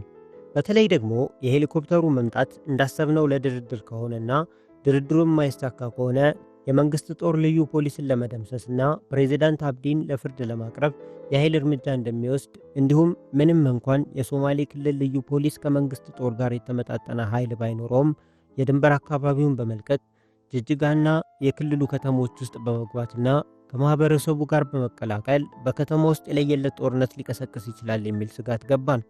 በዚህም በርካቶች የሞት የመቁሰል አደጋና ከፍተኛ የንብረት ውድመት ሊያስከትል እንደሚችል በመተንበይ የእኛ ነገር አብቅቶለታል ብለን አሰብን። ይበልጥ ስጋታችንን ሊጨምሩ የሚችሉ ቁርጥራጭ ወሬዎችንም ባነሳነው ሐሳብ ላይ ያከልንበት። የሶማሌ ክልል ፕሬዝዳንት አብዲ መሐመድ መምራት ከጀመሩበት ባለፉት 10 ዓመታት ውስጥ ታይቶ የማይታወቅ አቅም እንደፈጠሩ ይታወቃል። ይህም ክልሉ ሀገራችንን ከአፍሪካ ቀንድ ሀገሮች ጋር ድንበር ተጋሪ በመሆኑ የፌዴራል መንግስት ጦር ሲቆጣጠራቸው የነበሩትን ወሳኝ የድንበር ቀጠናዎች ለክልሉ ልዩ ፖሊስ የተተወ ሲሆን ይህ እንዲሆንም የፌዴራል መንግስት ለልዩ ፖሊስ ትጥቅና ወታደራዊ ስልጠና ሰጥቷል። ክልሉም በራሱ የሰለጠናቸውን የልዩ ፖሊስ ኃይልም በየጊዜው በማደራጀት አቅም ፈጥሯል። እንደዚህ የሆነበት ምክንያት ደግሞ የምስራቅ አፍሪካ በተለይ ደግሞ የአፍሪካ ቀንድ ሰላም የራቀው ሆኖ መክረሙና ኢትዮጵያ ከዚህ በፊት ሲገጥማት የነበረው ሰላም እጦት በክልሉ ፕሬዝዳንት የሚመራው ልዩ ኃይል ጸጥታውን በመቆጣጠር ሰላም ማምጣት ይችላል በሚልና በሌሎች ምክንያቶች የፌዴራል መንግስት በምስራቁ የሀገራችን ክልል ያለውን ሁኔታ ከዘነጋው ሰንብቷል። በእነዚህና በተለያዩ ምክንያቶች የክልሉ ልዩ ፖሊስ ከፌዴራል መንግስት ቁጥጥር ውጪ መሆኑ ደግሞ አዲሱን የጠቅላይ ሚኒስትር አብይ አህመድን አስተዳደር ሊያስቸግር እንደሚችል ይገመት ነበር። ከዚህ በተጨማሪ መንግስት ከሚያውቀው የክልሉ ልዩ ኃይል ፖሊሶች አባላት ቁጥርና ጦር መሳሪያ ውጪ ፕሬዝዳንት አብዲ በተለያየ ጊዜ የልዩ ኃይል ሰራዊት አባላትን እየጨመሩና የተለያዩ መሳሪያዎችን በጎረቤት ሀገር ሶማሊያና ሶማሊላንድ በከፍተኛ ወጪ የጦር መሳሪያዎችን መሰብሰባቸውን አዲሱ የኢፌዴሪ መንግስት የሚያውቀው ነገር ስለሌለ አሁን በክልሉ የተፈጠረውን ሁከት በቀላሉ እንደማያጠፋው ገመትን። የልዩ ኃይል ፖሊስ ከድንበር ከተሞችና ኬላዎች ውጪ በክልሉ የሚገኙ ለፕሬዝዳንቱ ወሳኝ የሆኑ ተቋማት በቁጥጥር ስር አድርጓል። በተለይ ደግሞ ከክልሉ ፍቃድ ውጪ የመንግስት ጦር ጄቶች በክልሉ አውሮፕላን ማረፊያ እንዳይጠቀሙ በማሰብ የጅጅጋ የቀብሪ ዳህርና የጉዲ አውሮፕላን ማረፊያዎችን የሚጠብቁ የፌዴራል ፖሊሶችን በማስወጣት ልዩ ኃይል ተቆጣጥሯቸዋል። እነዚህንና ሌሎች ሐሳቦችን እያነሳን እንደተባለው ከፌዴራል መንግስት ጋር የሚኖረው ድርድር ካልተሳካ በመንግስት ሰራዊትና በክልሉ ልዩ ኃይል ፖሊስ መካከል የሚኖረው ግጭት ረጅም ጊዜ እንደሚወስድ በተጨማሪም ግጭቱ በርካታ ሰላማዊ ሰዎችን እንደሚቀጥፍ አስበንና በሐሳብ ተወጥረን ቀጣዩን ንጋት መጠበቅ ጀመርን። በማግስቱ እሁድ ጠዋት አንድ ስጋት ሌሊትን አሳልፈንና ከቤታችን ይልቅ የእንግዳ ማረፊያው ለደህንነታችን ስጋት ስለሆነብን ወደ ተከራየንበት ቤታችን መጣን። እንደ ቀድሞ የዕለት ተዕለት ኑሯችን መውጣትና መግባት ባንችልም ከቤታችን ወጥተን ከግቢያችን ውስጥ ከሌሎች ደላሎች ጋር ተሰባስበን ተቀምጠናል። አሁንም ቀጥሎ ምን ይፈጠራል የሚል ጥያቄ አንግበን የሚሆነውን እየጠበቅን ነው። የአብዲሌ አስተዳደር በተፈጠረው ነገር ምንም አይነት አቋም አልወሰደም። ይህ ሁሉ ሲሆን የልዩ ኃይል ፖሊስም ሆነ የክልሉ ፖሊስ ሰላምን ለማስፈን ጸጥታን ለማስከበርና ወንጀልን ለመከላከል አንዳች ነገር አልሰሩም። ከዚህ ይልቅ ከተማዋ በቀማኛ፣ በዘራፊ፣ በነፍሰ ገዳይና በወንጀለኛ ወጣቶች ተወራ ከሶማሌ ተወላጅ ውጭ የሆኑ ሌሎች ኢትዮጵያውያን ንግድ ቤቶች ሲዘረፉ፣ ሲያወድሙና አስገድደው ሲደፍሩ እነዚህ የልዩ ኃይል ፖሊሶች ቆመው ሲያዩና አይተው እንዳላዩም የሆኑ ነበር። ይህ ድርጊት በክልሉ ፕሬዝዳንት አዘጋጅነትና አስፈጻሚነት እንደተከናወነ ግልጽ መሆኑን ነዋሪው ጠንቅቆ ያውቃል። ይኸውም ለዚህ አረመናዊ ተግባር የተዘጋጁ ሄጎ ተብለው የተሰየሙ ወጣቶች ለወራት ከፕሬዝዳንቱ በጀት ተመድቦላቸው ስልጠና ከወሰዱ በኋላ ትዕዛዝ እስኪሰጣቸው ድረስ ወጣቶቹ የክልሉን ሰላም ልማትና አንድነት በማስጠበቅ የክልሉ መንግስት አጋዥ እንደሆኑ ሽፋን ሲሰጣቸው እንደነበር እሙን ነው። እስካሁን ለረብሻውና ለውከቱ ምክንያት የሆነው የመከላከያ ሰራዊት ካለ ክልሉ መንግስት ፍቃድ ፕሬዝዳንቱን በኃይል ለማሰር ጅጅጋ ለምን ገቡ የሚለውና በክልሉ የተገኘውን ድፍድፍ ነዳጅና የጋዝ ሀብት ለክልሉ የሚደርሰው 5% ነው ብለው ጠቅላይ ሚኒስትር ዶክተር አብይ አህመድ ሎስ አንጀለስ በነበራቸው ቆይታ መናገራቸው እንዲሁም ኦህዴድ የሀገሪቱ ማዕከላዊ መንግስት የበላይ ሆኖ እየጨቆነን ነው የሚሉት ናቸው። የአብይ አስተዳደር ወደ ስልጣን ከመጣ በኋላ በኦሮሚያና በሶማሌ ክልል የነበረውን ቁርሾ በመጠቀም የበቀል በትሩን እያሳረፈብን ነውና ሌላም ብዙ ማስመሰያ ሐሳቦችን ክልሉ በሚያስተዳድራቸው የማህበራዊ ሚዲያዎች ተጠቅመው የክልሉን ህዝብ ለማሳመን ስራዎች እንደተሰሩም ይታወቃል። የታቀደውም አልቀረም። የመከላከያ ሰራዊት በጅጅጋ ከተማ ከታየበት ማለዳ ጀምሮ እስካሁን እስከ እኩለ ቀን በዘመኔ በኢትዮጵያ ታሪክ ታይቶ በማይታወቅ ሁኔታ ዘግናኝ ድርጊቶች ተፈጸሙ። በክልሉ የተለያዩ አካባቢዎች ተሰባስበውና ተደራጅተው አድፍጠው ሲጠብቁ የነበሩ ሄጎ ወጣቶች የተለያዩ የሥራ ክፍፍሎች እንደተሰጣቸው በድርጊታቸው ያስታውቃል። በተለይ ደግሞ ይህ ብጥብጥና ሁከት ሲፈጠር ጀምሮ እስኪጠናቀቅ በተለያዩ ቦታዎች የነበሩ የዓይን እማኞች እያንዳንዱ ተግባር በእቅድ እንደተሰራ ያስረዳሉ። በወጣቶቹ አማካኝነት ዘረፋና አመፅ ከመነሳቱ በፊት የተለያዩ የሚረጩ ቀለማትን በመያዝ ከሶማሌ ተወላጆች ውጭ የሆኑ ኢትዮጵያውያን ንብረት እንደሆነ የሚታወቁ የንግድ ቤቶችን ቀድሞ በቀለም በመለየት ለዘራፊዎች ያመቻቻሉ።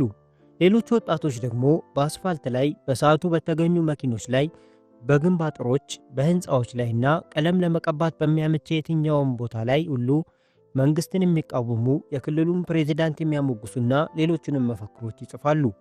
ገሚሱ ደግሞ ተለይተው የተዘጋጁትን የንግድ ተቋማት የሚዘርፉ፣ ሌሎቹ ደግሞ ከሚዘረፈው የተረፉትን የሚያወድሙና የሚያቃጥሉ ሲሆኑ የተቀረው ደግሞ ሰብአዊነትን የሚያዋርድ የሴት ልጅ ክብርንና ቅስምን የሚሰብር ያስገድዶ መድፈር ተግባር ላይ የተሰማሩ ናቸው።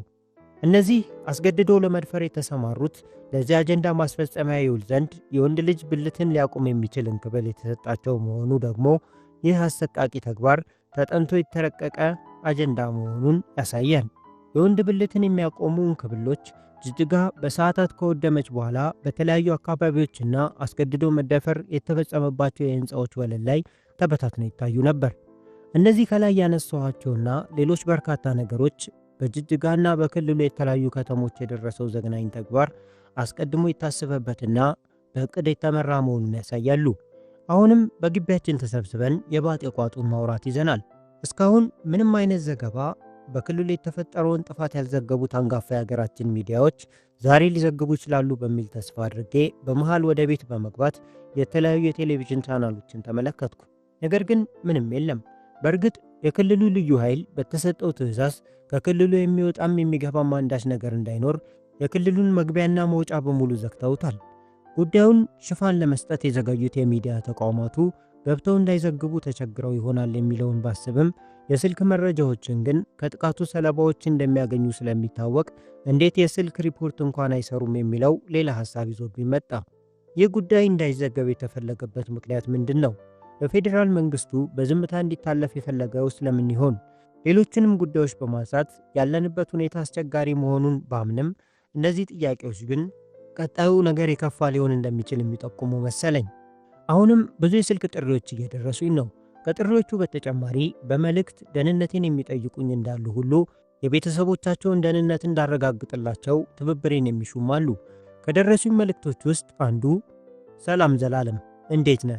ወንድሜ ሹፌር ስለነበር ለሥራ ትላንትና ጅጅጋ መጥቶ በተፈጠረው ሁከት መኪና ውስጥ እያለ ከየት እንደተተኮሰ በማይታወቅ ጥይት ተመቶ ሆስፒታል መግባቱን አረጋግጫለሁ። ወንድሜ በሕይወት ይኑር ይሙት የሰማሁት ነገር ስለሌለ ቤተሰቦቼም በሐዘን እየተሰቃዩ በመሆናቸው ያለበትን ሁኔታ እንድናውቅ ተባበረን የሚል ነበር። ይህንን እንዳየው መልእክቱን ወደ ላከልኝ ሰው ጋር በመደወል በጥይት የተመታውን ልጅ ስምና ሌሎች መረጃዎች ተቀበልኩ። በመቀጠልም ዶክተር ወዳጃችን ጋር በመደወል የሆነውን ሁሉ ነግሬው በከተማዋ በሚገኙት ሁለቱም ሆስፒታሎች እንደሚያፈላልግልኝ አሳውቆኝ ቀጣዩን በመጠባበቅ ላይ ነኝ። ከግማሽ ሰዓት በኋላ ዶክተሩ ደወለልኝ። በጥይት የተመታውን ልጅ እንዳገኘው እና ከቤተሰቦቹም ጋር በስልክ እንዳገናኘው በቀኝ ደረቱ አካባቢ በጥይት የተመታ ሲሆን ሐኪሞቹ ጥይቱን አውጥተውለት ከጉዳቱ እያገገመ እንደሚገኝ አሳወቀኝ። ሰብአዊነትን ያስቀደሙ መልካም ሰዎች ስለ ሰው ጉዳት ያገባኛልን አስቀድመው የሚኖሩም አይጠፉም። የዶክተሩ ሥራም ይህን የሚያጠናክር ነው። ለዶክተሩ ወዳጃችን ለተባባሪነቱና ለደግነቱ ከፍ ያለ ምስጋና አቅርቤ ስልኩን ዘጋው። በስጋት ውስጥ ሆኖ የተጨነቀን ሰው መተባበር ያለው ትሩፋት ላቅ ያለ ነው። ልጁ በሕይወት መገኘቱ እኔን እንዲህ ካስደስተኝ ቤተሰቦቹ እንዴት ሆነው ይሆን ብዬ ማሰብኩ። ሱቆች፣ ምግብ ቤቶችና መሰል አገልግሎት የሚሰጡ ሁሉ ዝግ ናቸው። ብር ቢኖርም የሚገዛ ነገር የለም። በቤት ውስጥ ያለውና ቀድሞ የተገዛው ፓስታ ጠቅሞናል። ግቢ ውስጥ ያሉት ወዳጆቻችን ሰርተውልን ከግቢው ሰዎች ጋር ሆነን ተመገብን። እንደኛ ደግሞ በተከራዩት ቤት ውስጥ ያሉ በአብያተ ክርስቲያናት የተጠለሉ ብዙ ወዳጆች አሉን። ቤተ ክርስቲያን ከገቡበት ዕለተ ቅዳሜ ጀምሮ እስከ እሁድ ምሽት ምንም አይነት የሚላስ የሚቀመስና አንጀት ላይ ጠብ የሚል ነገር አላገኙም። ቤተ ክርስቲያኑ ዙሪያውን በልዩ ኃይል ፖሊስ እየተጠበቀ ነው። ምግብ ለማግኘትም ሆነ ለሌላ ጉዳይ መውጣት እንደማይችሉና እንደራባቸው በስልክ ነግረውናል። በማግስቱም ቀትር ላይ ደውለንላቸው አሁንም የተቀየረ ነገር እንደሌለና በረሃብ እየተሰቃዩ እንደሆነም ገልጸውልናል። ከሰዓታት በኋላ ግን የክልሉ መንግስት ደረቅ ዳቦና ውሃ ቢልክላቸውም ይበልጥ በመናደድ ሳይቀምሱት እንደተመለሰ ሰማን። ለ2 ቀናት ሙሉ ምግብ ሳናገኝ ቆይተን እንዴት ዳቦና ውሃ ያቀርቡልናል? ይህ የሚያሳየው ንቀት እንጂ የሚበላ ጠፍቶ አይደለም። ካልሆነ ደግሞ የሚሰራውን ቢያቀርቡልን የተጠለለው ህዝብ ራሱ ሰርቶ መመገብ ይችል ነበር በማለት የተላከውን ደረቅ ዳቦና ውሃ ሳይመገቡ እንዲመለስ አድርገዋል። የቅዱስ ሚካኤል ቤተ ክርስቲያን የሚገኝበት ሰፈር 05 እና 06 ቀበሌ አካባቢ ከአያት ቅድመ አያታቸው ጀምሮ ጅጅጋ ተወልደው ያደጉ በርካታ ኢትዮጵያውያን የሚኖሩበት ነው። ጥቃቱም ሲፈጸም ከሌላው የጅጅጋ ሰፈሮች በባሰ ከፍተኛ ውድመትና ጉዳት የተፈጠረውም በዚህ ሰፈር ነው። በሚካኤል ቤተ ክርስቲያን የተጠለለው ህዝብ ደረቅ ዳቦ አንበላም ማለታቸውን ሰምተው አቶ አብዲሌ ወዲያው በመምጣት የተጠለሉትን ለማናገር ሞከሩ። በቤተ ክርስቲያን የተሰበሰበው የጥቃቱ ሰለባ ግን በጩኸትና በተቃውሞ ማናገር እንደማይፈልጉ እንዲሁም የፌዴራል መንግስትን ብቻ እንደሚፈልጉ ይገልጹላቸዋል። ፕሬዚዳንቱም የተፈጠረውን ችግር እሳቸው እንደማያውቁትና የፌዴራል መንግስት ባዘዛቸው መሰረት ወደ 2000 የሚደርሱ እስረኞችን በመፍታታቸው ትላንት በክልሉ የደረሰው ዘግናኝ ድርጊትን የሰሩት እነሱ እንደሆኑም ይገልጻሉ። ፕሬዚዳንቱ ከቤተ ክርስቲያኑ ፊት ለፊት ቆመው ለሚያናግሯቸው ህዝብ በመማፀን ድርጊቱን እሳቸው እንዳልፈጸሙና እንደማያውቁት ይገልጻሉ። እድገቴም ሆነ ኑሮዬ ከእናንተና ከሌሎች በክልሉ ከሚኖሩ ኢትዮጵያን ጋር ሆኖ ይህንን ድርጊት እንዴት እኔ እፈጽማለሁ በማለት ሲናገሩ ተሰብሳቢው በፕሬዚዳንቱና በክልሉ ከፍተኛ አመራሮች የተቀነባበረ እንደሆነና እንደማይቀበሉት ይገልጻሉ። በዚህ ጊዜም ፕሬዚዳንት አብዲም የጥቃቱ ሰለባ ሆነው በቤተ ክርስቲያን ከተጠለሉት በተሰጣቸው ምላሽ በመናደድ ከሳቸው ጋር መስማማት ካልቻሉ ከሳቸው ፍቃድ ውጪ የፌዴራል መንግስት እንደማይደርስላቸውና የሚስማሙ ከሆነ ግን ተወካዮቻቸውን መርጠው ማናገር እንደሚችሉ ገልጸው ተለያዩ።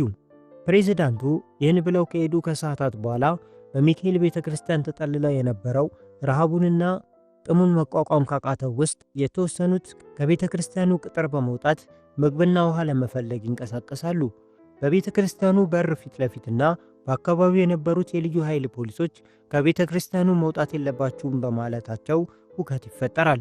ለ2 ቀናት የሚላስ የሚቀመስ ሳያገኙ የቆዩትና የደረሰው ግፍ ሳያንስ በረሃብ ልጨርሱን ነው በማለት ከግቢ ይወጣሉ።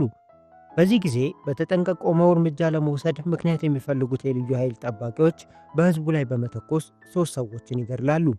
ግድያውም የተገፋውን ህዝብ ሐዘን ከፍ አድርጎታል። ይበልጥ የጥቃቱ ሰለባ የነበሩት የጅጅጋ ከተማ 05 እና 06 ቀበሌ ነዋሪዎች ቁጣቸውና ጨዋታቸው አይሏል። አብዝተው ሲጠይቁት የነበረው የፌዴራል መንግስት ምላሽ ዛሬም በዝምታ ማለፏን ገብግቧቸዋል። አንዳንዶቹም የሚዲያ ሽፋን ለማግኘት ወደ ተለያዩ የሚዲያ ተቋማት በመደወል እየደረሰባቸው ያለውን ግፍ ይገልጻሉ። ነገር ግን ብዙዎቹ ማለት ይቻላል የደረሳቸውን መረጃ አየር ላይ መዋል አልጀመሩም። ይህ ደግሞ የጥቃቱ ሰለባ የሆነውን ህዝብ ብሶት እንዲጨምር አድርጎታል። ከዚህ ይልቅ ግን በአዲስ አበባና በአካባቢዋ የሚኖሩ የጅጅጋ ተወላጆችና ቤተሰቦች በጅጅጋ እየተፈጠረ የሚገኘው ዘግናኝ ግፍ ወደ ባሰበት ደረጃ እንደደረሰና በከተማው የሚኖሩ ቤተሰቦቻችን ከመሳሪያ ተርፈው ከሞት አምልጠው በተጠለሉበት ቤተ ክርስቲያን በመሳሪያ ጨረሷቸው በማለት አዲስ አበባ የሚገኘው የሚዲያ ተቋም አካባቢ በመሰብሰብ ብሶታቸውን እያነቡ ተናግረዋል። በማግስቱም ፕሬዚዳንቱ ከጠባቂዎቻቸውና ከጋሻ ጃግሬያቸው ጋር በመሆን በድጋሚ ደረቅ ዳቦና ውሃ በመያዝ የጥቃቱ ሰለባና ገፈት ቀማሽ የሆነውን በቤተ ክርስቲያኑ ተጠልሎ የነበረውን ህዝብ ለማናገር ያደረጉት ሙከራ ሳይሳካ ይቀራል። ከዚህ ይልቅ ግን እዚሁ ቤተ ክርስቲያን ውስጥም ጥቃቱና መከራው እያየለ መጥቶ በትናንትናው ዕለት በሞቱት 3 ሰዎች ሐዘኑ የበረታው ህዝብ ፕሬዚዳንቱን ማናገር እንደማይፈልግ በመግለጽ በታላቅ ተቃውሞ ከአካባቢው እንዲሄድላቸው በዋይታ ገለጹ። ይህ በፕሬዚዳንቱና በክልሉ አመራሮች በእቅድ የተፈጸመ ጥቃት እንኳን በክልሉ ከፍተኛ አመራር ይቅርና ከማንም ሰብአዊ ፍጡር የማይጠበቅ ነው። የቀድሞ የሶማሊያ ፕሬዚዳንት ዚያድ ባሬ የሚመሩት ጦር ኢትዮጵያ ላይ ወረራ ሲያካሄድ እንኳን ሰራዊቱ አብያተ ክርስቲያናትንና የግለሰቦችን ንብረቶች አላቃጠሉም። ሴቶችንም አልደፈሩም። ወይም ሆን ብለው በዜጎች ላይ ያደረሱት ጉዳት አልነበረም እየተባለ እንዴት በዚህ ዘመን ኢትዮጵያውያኖቹ የአብዲሌ ጀሌዎች ይህን አሳፋሪ ግፍ ፈጸሙት? ከሞቱት ውስጥና ቀብራቸው ከተፈጸሙት አብዛኞቹ በጅጅጋ ተወልደው ያደጉና በከተማ ውስጥ ቤተሰብ ያላቸው ብቻ ነበሩ ማለት ይቻላል። ከሌላው የሀገሪቱ ክፍል መጥተው በሥራ ላይ ያሉና በእንግድነት መጥተው በአጋጣሚ ጥቃቱ ሰለባ የሆኑት አስክሬናቸው ያልተገኙ በርካቶችን ቤት ይቁጠራቸው። በዚህ ግድያና ጭፍጨፋ የተሰማሩት የተደራጁት ቡድኖች የገደሏቸውን በመለየት በከተማዋ ውስጥ 04 ቀበሌ ፖሊስ ጣቢያና ድብቅ ቦታዎች ሬሳቸውን በማሰባሰብ ምንም አይነት መረጃ እንዳይገኝ ቆፍረው ወዳዘጋጇቸው ጉድጓዶች በመውሰድ በህብረት እንደቀበሯቸው ታማኝ የምላቸው ወዳጆች ያጫውተውኛል። አንዳንዶቹ ደግሞ ከፍተኛ ጉዳት የደረሰባቸውና ነፍሳቸው ሳይወጣ ጭምር ከሌሎች ሬሳዎች ጋር በህብረት የተቀበሩ እንዳሉም ገልጸውልኛል። ካለ ወዳጅ ዘመድ ተደብቀው ከተቀበሩት ሰዎች በተጨማሪ ረዘም ላለ ጊዜ በከተማው የኖሩ አባቶችን የሄጎ አባላት ቤተ ክርስቲያኑን ሲያቃጥሉ አንድ ቤት ውስጥ ቆልፈው እንዳቃጠሏቸው ይታወቃል። ይህ ሁሉ ሲሆን የክልሉ መንግስት የገዛቸውና ለህዝቡ አገልግሎት ይውሉ የነበሩ የውሃ ቦቴዎች በከተማ ውስጥ በተለያዩ ቦታዎች ከሟቾችና ተፈናቅለው ከተረፉ ሰዎች የፈሰሰውን ደም በማጽዳት በጅጅጋ የተፈጠረውን እልቂት ለመሸፋፈን የተመደቡ እንደነበሩ የአደባባይ ሀቅ ነው። በዚህ ጥፋት አጀንዳ ከተመረጡና ከተደራጁት ወጣቶች በተጨማሪ ሴት እህቶቻችንና ወልደው የከበዱ እናቶች መሳተፋቸው ደግሞ ይበልጥ አሳዛኝ ክስተት ነበር። ለዚህ ደግሞ ማሳያ ሊሆኑ የሚችሉ ማስረጃዎች በየዕለቱ ሲዘርፉና ሁከት ሲፈጥሩ የሚያሳዩ በሞባይል ስልክ የተቀረጹ ቪዲዮዎችም ይገኛሉ። ብጥብጡ በተነሳበት ቅዳሜ ጠዋት አገር ሰላም ብሎ ለንግድ ወደ ገበያ የሄደ አንድ ነጋዴ ደግሞ የነገረኝን ምስክርነት በዚህ አመፅ የተሳተፉ ሴት እህቶቻችን የነበራቸውን ጭካኔ ከሰብአዊነት ያፈነገጠ እንደነበርም ያሳያል። በዕለቱ ጠዋት ብጥብጡ የት ጀምሮ የት ደረሰ የሚለውን ሳላውቅ አገር አማን ብዬ የዘረጋሁትን የሚሸጡ ልብሶች ለመሰብሰብ እንኳን ፋታ አላገኘውም። ከፊት ያሉት ወጣቶች የእጅ ሽጉጥ መያዛቸውን አስታውሳለሁ። ከኋላ በሩጫ የሚከተሏቸው ገሚሶቹ ደግሞ የብረት ቁርጥራጭና ፍልጥ ይዘው በህብረት እያወደሙ እየዘረፉ በፍጥነት ነው ያለውበት ደረሱ። አስፋልት ላይ የዘረጋሁትን ልብስ ለመሰብሰብና ይዤ ለመሮጥ የሞከርኩት ሳይሳካልኝ በመቅረቱ ለማምለጥ ሞከርኩ፣ ግን አልተሳካልኝም። ከኋላና ከፊት ሆነው የወረወሩት ብረትና ድንጋይ አቅሌን አሳተኝ እና ከአንድ አጥር ጥግ ተዘረርኩ። ከዚህ በኋላ የማስታውሱ አልነበረም። ብዙዎቹ ሞቷል ብለው ትተውኛል። ከደቂቃዎች በኋላ ግን ሴቶቹ በኪሴ ያስኩትን ለመውሰድ ሲበረብሩኝ ይሰማኛል። አይኖቼን በጥቂቱ ከፈት ሳደርግ አጠገቤ አስፋልቱ ላይ ተዘርረው በሕይወትና በሞት መካከል ሆነው ሲያጣጥሩ የነበሩትን አናታቸውን በያዙት ሲቀጠቅጧቸው ይታየኛል። አጠገቤ ሆነው ኪሴ ውስጥ የቀረውን ገንዘብ የሚያወጡት ሴቶች እንዳልሞትኩ በመጠርጠር ለወንዶቹ ይነግሯቸዋል። ወጣቶቹም በተኛውበት መጥተው አይተው መሞቴን ይነግሯቸዋል። ሴቶቹም እንቅስቃሴን እንዳዩና መሞቱን ለማረጋገጥ ጆሮውን ቁረጡት ሲሉ ሰማው። ወጣቶቹም መቁረጫ የሚሆን ስለት ነገር ለመቀበል እንቅስቃሴ ሲጀምሩ የሞት ሞቴን ከፊት ያሉትን ሴቶች ገፍትሬ እግሬ ወደ መራኝ ቦታ መሮጥ ጀመርኩ። ከኋላ ቢከተሉኝም አልደረሱብኝም። ራሴን አገኘሁት ተዘርፎና መስታወቱ ተሰባብሮ ከቀረ አንድ ህንፃ አጠገብ ነው። የህንፃው በርና መስኮት መስታወት ስብርባሪ ቡሽ ጫሜን አልፎ ስለወጋኝ ሁለቱም እግሮቼ ደም በደም ሆነዋል። ወደ ውስጥ ገብቼ ተጠለልኩ። በመቀጠልም የለበስኩትን ሸሚዝ በመቅደድ መድማት ያላቆመውን የሰውነት ክፍሌን በማሰርና ደሙ እንዲቆም ካደረግኩ በኋላ ወደ ሚካኤል ቤተ ክርስቲያን በመሄድ ልተርፍ ቻልኩ ሲል አጫወተኝ። ደም የጠማቸው ወጣት ሴቶችና ወንዶች ተደራጅተው ሰልጥነውና ትዕዛዝ ተሰጥቷቸው ሲዘርፉ፣ ሲገሉና ሲያቃጥሉ አሉ።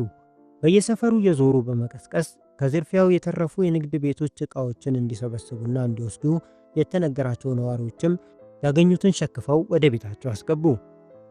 ሶስተኛው ቀን ላይ ነው ያለነው። አሁንም እንቅስቃሴያችን በቤት ውስጥና በግቢ ውስጥ ብቻ ነው። አብዝተን ስንፈራ የነበረው ጥቃት ቤት ለቤት ይሆናል የሚለው ስጋታችን አሁንም አልለቀቀንም። የግቢው በር በተንኳኳ ቁጥር ተራው የኛ ነው የሚለው ፍራቻ አይሎ ይመጣል። በደህናው ጊዜ የገዛነው እሽግ ፓስታ ጠቅሞናል። ከግቢው ደባሎቻችን ጋር ሆነን ለምሳና ለራት የሚሆነንን ፓስታ የሶማሌ እህቶቻችን እየሰሩልን በግቢው ከተከራዩት ጋር በመሆን እየተመገብን ነው። በቀን ውስጥ ብዙ ጊዜ ቤተ ክርስቲያን ከተጠለሉት ጋር በመደዋወል ያለውን ነገር በየሰዓቱ እንጠይቃለን። በቤተ ክርስቲያኑ በርና አጥር ግቢ በጥበቃ ላይ የነበሩ የልዩ ኃይል ፖሊሶች ዛሬ የሉም። የተወሰኑት ሰዎች ከቤተ ክርስቲያን በመውጣት ለምግብ ፍለጋ ሲሰማሩ፣ የተቀሩት ደግሞ ከሶማሌ ወገኖቻቸው የቀረበላቸውን የበሰለ ምግብ በህብረት ተቋድሰዋል። እነዚህ የሶማሌ ተወላጆች በቤታቸው ደብቀው ያተረፏቸው ብዙዎች ሲሆኑ ሌሎች ደግሞ ማስጠለል ባይችሉና ባይሳካላቸውም በቤተ ክርስቲያኑ ለተጠለሉ ጓደኞቻቸውና የሥራ ባልደረቦቻቸው ምግብና ውሃ አቅርበውላቸዋል። ደውለን ከሚደርሰን መረጃ ውጪ በተጨማሪ በክልሉ ቴሌቪዥን እንደምንሰራ የሚያውቁና በተለያዩ ቦታዎች ተደብቀው የነበሩ የደረሰባቸውን ስጋታቸውን ይነግሩናል። በውጭ ያለውን ሁኔታም እንድንነግራቸው ይጠይቁናል። ያለንበት ሁኔታ ከነሱ እንደማይለይና ምንም ማድረግ እንደማንችል እነግራቸዋለን። ነገር ግን የሚችሉ ከሆነ ህዝቡ ወደ ተጠለለበት አካባቢ እንዲሄዱ፣ ካልቻሉ ግን ሁኔታዎች እስኪረጋጉ ድረስ ካሉበት እንዳይንቀሳቀሱ እናስረዳቸዋለን። ከተማዋ ጸጥ ረጭ ብላለች። ትናንትናና ከትናንት ወዲያ የነበረው የመኪና ጥሩምባ፣ የተዘረፉ ዕቃዎች ጋጋታ፣ የሰዎች ጩኸት ዛሬ የለም። ለሆዳችን ጥያቄ መልስ ለመስጠት ያክል ተሰባስበን የበላነው ፓስታ ቀኑን ሙሉ ሲሞረምረን ለነበረው ረሃባችን ማስታገሻ ሆኗል። ምግቡን ሰርተው የሚያቀርቡልን በግቢው የሚገኙ የሶማሌ ተወላጆች እህቶቻችን ኑሯቸውን ጅጅጋ ቢያደርጉም ተወልደው ያደጉት ግን ናዝሬትና መተሐራ በመሆኑ የነበራቸው ስጋትና ጭንቀት ከኛው ጋር ተመሳሳይ ነበር። ለፓስታው ማባያ የሚሆነን ስጎ መስሪያ ለ2 ቀናት ቤታችን ውስጥ የነበረውን አሟጠን ተጠቅመናል። የዛሬው ፓስታ ግን ለስጎ የሚሆን ዘይት፣ ቲማቲምና ሽንኩርት ስላለቀባቸው በርበሬውን በውሃ በጥብጠን መብላት ግድ ሆነብን። በአካባቢያችን የሚገኙ ከሶማሌ ተወላጆች ውጭ የሆኑ ሱቆች ግማሾቹ ተዘርፈዋል። ገሚሱ ደግሞ ንብረታቸውን በማሸሽ ወደ አከራያቸው ቤት አግዘውታል። የሶማሌ ተወላጆች የሆኑት ሱቆች ቢከፈቱም የነበራቸውና ለምግብ ፍጆታ የሚውሉት ሸቀጦች ተሽጠው አልቀዋል። በእነዚህ 3 ቀናቶች ውስጥ ከተዘረፉት ውጭ ያሉት ሱቆች ቢከፈቱም ለሰፈሩ ነዋሪ ሙሉ ፍላጎት ሊሆኑ ይቅሩና ለአንድ ቀንም ሊሆኑ አልቻሉም። የጥቃቱ ኢላማ ከሆነው ነዋሪ በተጨማሪ የሶማሌ ተወላጆችም ከፍተኛ ችግር አጋጥሟቸዋል። ታሞ መድኃኒት የሚፈልግ ማግኘት አልቻለም።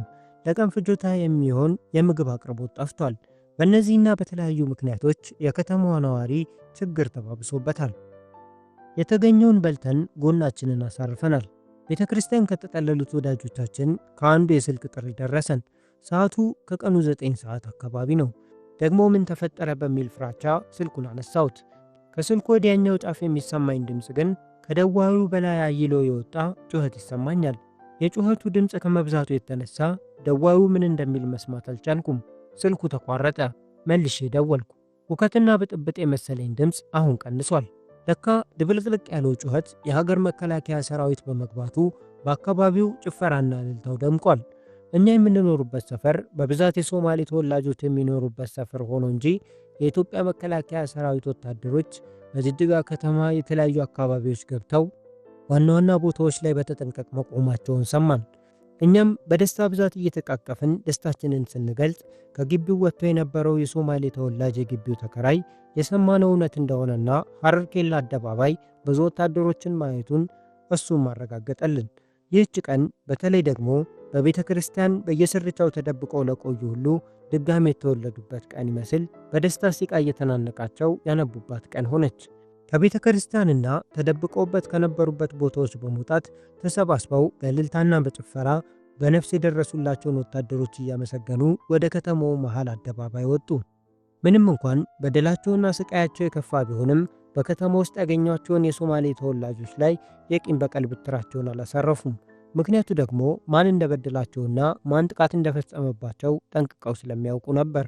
የመከላከያ ሰራዊትን መግባት በማየታቸው ከሞት እንደተረፉ በመቁጠር ደስታቸው ለጊዜውም ቢሆን ጉዳታቸውን አስረስቷቸዋል።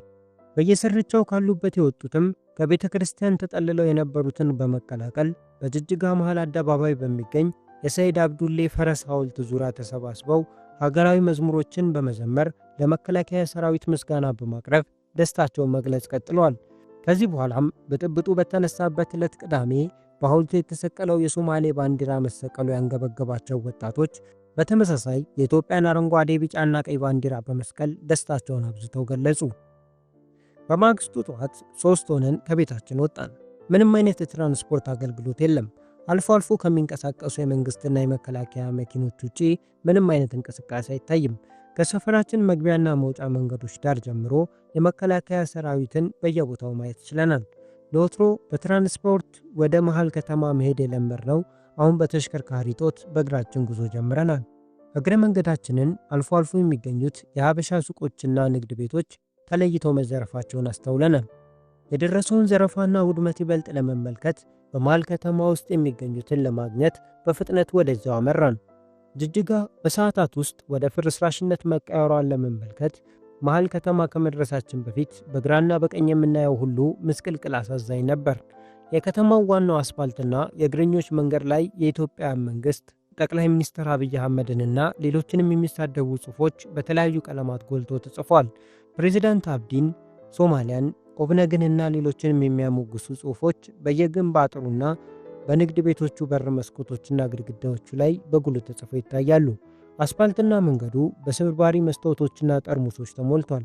ተበልተውና ተጠጥተው የተጣሉ የፕላስቲክ መያዣዎች፣ ተሰባብረው መሃል መንገድ ላይ የቀሩ ዕቃዎችና ሌሎች ሁኔታዎችን መሃል ከተማው ከመድረሳችን በፊት ተመልክተናል። ጉዞችንን ቀጥለናል። ከሰማነው ይልቅ ያየነው አይሎ ተሰማን። በእግረ መንገዳችን መካከል ምንም አይነት ንግግር የለም። ሶስታችንም በዝምታ ተውጠን አስፋልቱን ተከትለን እየሄድን ነው። በስተቀኛችን የሚገኘው ሐምዳ የሚባለው ሆቴል አካባቢ ስንደርስ የአንዲት እናት ድምፅ ተሰማን። ከጀርባችን እኛን እንደሚጠሩን ታውቆን ዝምታችንን ሰብረን ሶስታችንም ወደ ጠሩን እናት ቀረብን። ሴትየዋ የሆቴሉን አጥር ተደግፈው ተቀምጠዋል። አጠገባቸው ስንደርስ የያዙትን ባዶ የውሃ ኮዳ ሰጥተውን ከሆቴሉ ውሃ እንድናመጣላቸው ጠየቁን። ከመካከላችን አንዱ ውሃ ለማምጣት ወደ ሆቴሉ ሄደ። እኛም ጓደኛችን እስኪመጣ ከሴትየዋ ጋር ለማውራት ሞከርን፣ ግን አማርኛ አይችሉም። እኛም ሶማልኛ አንችልም። አማርኛችንን ግን ይሰሙ ነበርና በሶማልኛ መልስ እየሰጡን ነው። ሆዬ እናት ማለት ነው በሶማልኛ። ሆዬ ብዙ ሰው ሞተ፣ ብዙ ሰው ተደፈረ፣ ተዘረፈ፣ እርሶ ግን ደህና ኖት? ለአማርኛችን ጥያቄ የሶማልኛ መልሳቸው እንደማይገባን ስላወቁ ኦሮምኛስ ትችላላችሁ አሉን። አጠገቤ ያለው ጓደኛዬ ይችል ነበርና እንዲህ አሉት፣ እኔ ደህና ነኝ፣ ነገር ግን ጅጅጋ ፈርሳለች በማለት በሐዘኔታ ገለጹልን። ጅጅጌ እውነት ነው፣ ጅጅጋ ፈርሳለች፣ ከተማ ወድማለች። በሚወድምና በሚፈርስ ከተማ ውስጥ ደግሞ ግድያ፣ ዘረፋ፣ አስገድዶ መድፈርና ወንብድና ይከሰታል። የሴትየዋም የእኛም ማዘናችን የበረታ እንደነበር ፊታችን ይናገራል። መንገድ ዳር ቁጭ ብለው የዕለት ጉርሳቸውን እየለመኑ ያገኘናቸው እናት በጅጅጋ የተፈጸመውን ነገር አጠር ባለች ቃላት የጅጅጋን መፍረስ የነገሩን ሁሉ ለመንገር ቋንቋ አጥሯቸው አልነበረም። ጓደኛዬ ያመጣውን ውሃ የሞላውን ኮዳ ለሆዬ ሰጠናቸውና እኛ ተሰናብተን ጉዞ ጀመርን። ወደ መሃል ከተማው ስንደርስ ግን ያየነውን ነገር ሁሉ ማመን አልቻልንም። ባለፉት 3 ቀናት ታጥቀው በተለያዩ አካባቢዎችና በመሃል ከተማው ሲታዩ የነበሩ የልዩ ፖሊስ ኃይል ከተማውን ለቀው ወጥተዋል። በምትኩም የመከላከያ ሰራዊትና የፌዴራል ፖሊስ በጥምረት በልዩ ኃይል ሲጠበቁ የነበሩትን ተቋሞች እየጠበቁ መሆኑን አየን። የኢትዮጵያ ንግድ ባንክ ኤቲኤሙን ለመዝረፍ ቀጥቅጠውና ሰባብረው ከጥቅም ውጭ መሆኑን፣ የኢትዮጵያ መድን ድርጅት ህንፃ መስታወቱ ረግፎ በውስጡ የሚታየው ሙሉ የተሰባበረ ጠረጴዛና ወንበር፣ ወለሉ ላይ የተበታተነ ወረቀት ሲሆን በህንፃው ውጭና የውስጥ ግድግዳዎች ላይ በተለያዩ ቀለማት የተቃውሞና ድጋፍ ጽሑፎች ይታያሉ። በተመሳሳይም በከተማዋ መሃል አደባባይ የሚገኘው የኦሮሚያ ኢንተርናሽናል ባንክ ብሩና ንብረቱ ተዘርፎ ምስቅልቅሉ ወጥቷል። የዝርፊያውና የውድመቱ ዋና ኢላማ የሆኑት በከተማው የንግድ ማዕከል የሌሎች ኢትዮጵያን ንብረት የነበሩ ሱቆችና በ05 እና በ06 ቀበሌ የሚኖሩ አብዛኛው ነዋሪዎች ሀበሻ ናቸው ብለው ስለሚያምኑ የጥቃቱ ዋና ሰለቦች ነበሩ። በመሃል ከተማ የሚገኙ ከሶማሌ ተወላጅ ውጭ የሆኑ ንግድ ቤቶች ተዘርፈውና ወድመው ባዶ ከመሆናቸው በተጨማሪ አካባቢው በስብርባሪ ቁሶች ተሞልተዋል። 05 እና 06 ቀበሌዎች የሚወስደውን መንገድ ተከትሎ የሚገኙ ንግድ ቤቶች በህብረት ተሰባብረው በህብረት እንደተዘረፉ ሁሉ በአካባቢው የሚገኘውን ህዝብ ቀጥቅጠውና ገለው የቀሩት በአቅራቢያ ወደሚገኝ ሚካኤል ቤተክርስቲያን ሸሽተው ጠለዋል። በአይናችን የተመለከትነው ከሰማነውና ከገመትነው በላይ ሆነብን። የተሽከርካሪውም ሆነ የእግረኛው መንገድ በስብርባሪ ቆሻሻ ተሞልቷል። በመንገዱ በግራም በቀኝም የሚገኙ ሱቆች፣ ምግብ ቤቶች፣ ጸጉር ቤቶችና ሌሎች የንግድ ተቋማት ከተዘረፈው የተረፉ ንብረታቸው ከጥቅም ውጭ ሆነው ቤቶቹ ክፍት ሰጥተዋል። ጋቢናቸው ተቀጥቅጠው መስታወታቸው ተሰባብሮ የቀሩ መኪኖች በተቃውሞና ድጋፍ ጽሑፎች ተሽጎርጉረው በየስርቻው ቆመዋል። እነዚህን መኪኖች ካለ ቁልፍ ለማስነሳት ሞክረው ሳይሳካላቸው ቀሩ እንጂ በከተማ ውስጥ በሥራ ላይ የነበሩ የግልም ሆነ የመንግሥት መኪኖችን አስነስተው ወስደዋል። ሞተራቸውን ፈትተዋቸውና ወደ ጎረቤት ሀገር ሶማሊላንድና ሶማሊያ በመውሰድ በአነስተኛ ዋጋ የሸጧቸው ተሽከርካሪዎች በርከት እንደሚልም ይነገራል። ሰው ተከባብሮና ተቻችሎ በኖረባት ሀገር እንዴት እንደዚህ ይደረጋል? እውነት ነው። በፕሬዝዳንቱና በአመራሩ ተቀምሮ የተሰጣቸውን ትዕዛዝ ሄጎ ተብሎ የተደራጁት ኃይሎች ለሚሰማው የሚሰቀጥጥ ለሚመለከተው የሚያደነዝዝ አስጸያፊውን ተልዕኮ በሰዓታት ውስጥ መፈጸም ችለዋል። ትላንት እንደ ሀገር የኮራንባቸው በርካታ ታሪኮች እንዳሉን ሁሉ በተቃራኒም ዘግናኝና ይቅር ልንባባልባቸው የሚገቡትን በታሪክ ቋት ውስጥ አስቀምጠናል። በሶማሌ ክልል የተፈጸመው ጥቁር ታሪክ ግን የዚህ ትውልድ የታሪክ አካል ሆኖ እንዲቀጥል በጥቅመኞችና በአደርባዮች የተጫነበት ክስተት ሆኖ አልፏል። ሰው ከሰው ጎረቤት ከጎረቤትና ሕዝብን ከሕዝብ ጋር በፍራቻ እንዲታይ የሚያደርግ ተግባር ነው። ወደ ቤት ከመመለሳችን በፊት የተገኘውን ለመሸመት በየፊናችን በአጋጣሚ የተከፈተ ሱቅ ቢገኝ ብለን ተለያይተናል። በዚህ መካከል ነው ባለሱቁን ከልጁ ጋር መንገድ ላይ ያገኘሁት።